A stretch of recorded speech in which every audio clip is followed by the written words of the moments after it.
We experience the world through our senses, but there's one we almost always take for granted: touch. It's our most basic, most intimate connection to everything around us. So today, we're going to dive into the science of haptics, our hidden sense, and really unpack the incredible challenge of trying to give this amazing ability to machines.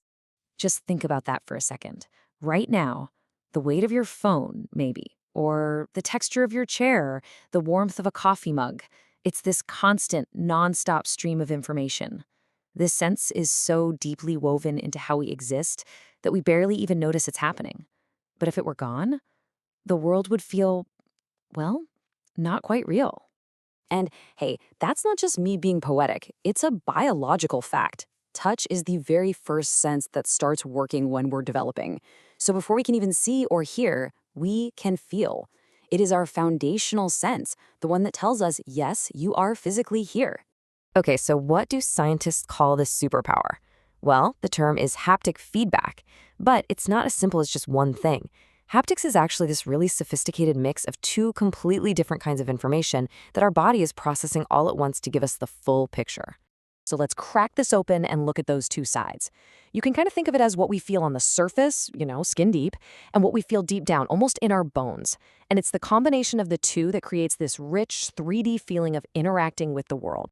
So first up, you've got tactile feedback. That's everything your skin is telling you.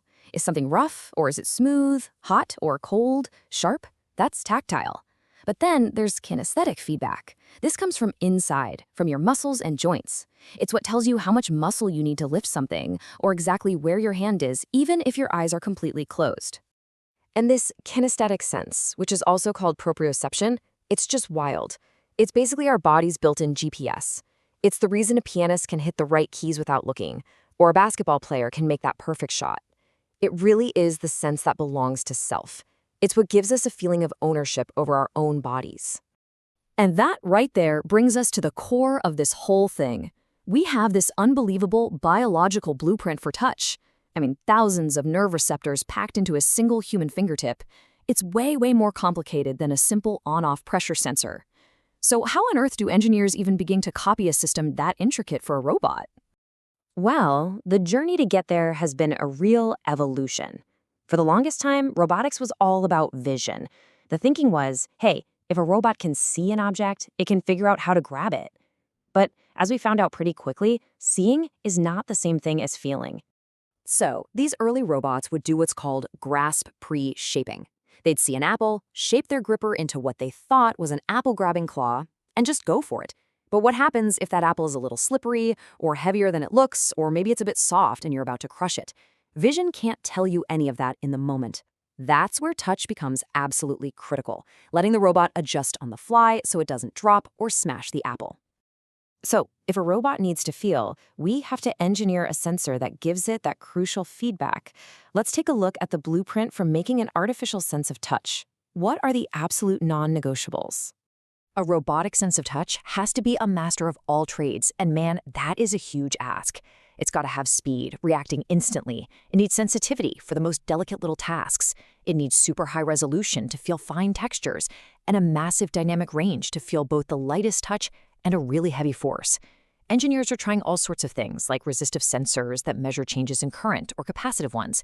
But no matter how they do it, the sensor also has to be tough enough to last for millions and millions of interactions. Getting all of that right, that's the holy grail. But okay, let's say you check all those boxes. You build the perfect sensor. There's still another layer to this. What is it that makes an artificial touch feel convincing, feel real?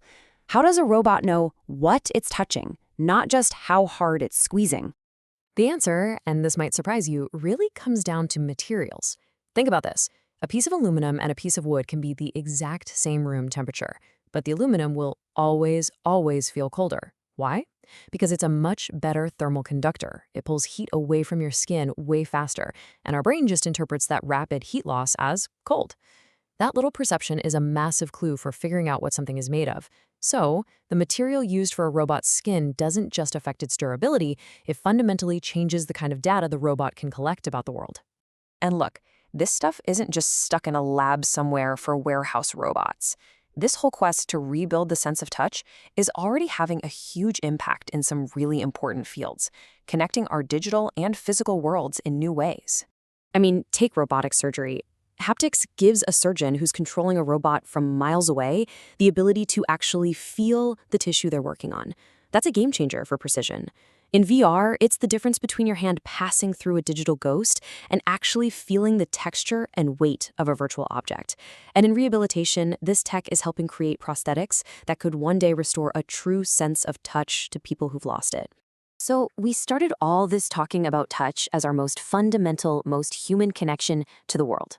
But as we get better and better at giving this incredible sense to our machines and building it into our virtual spaces, what does that mean for us?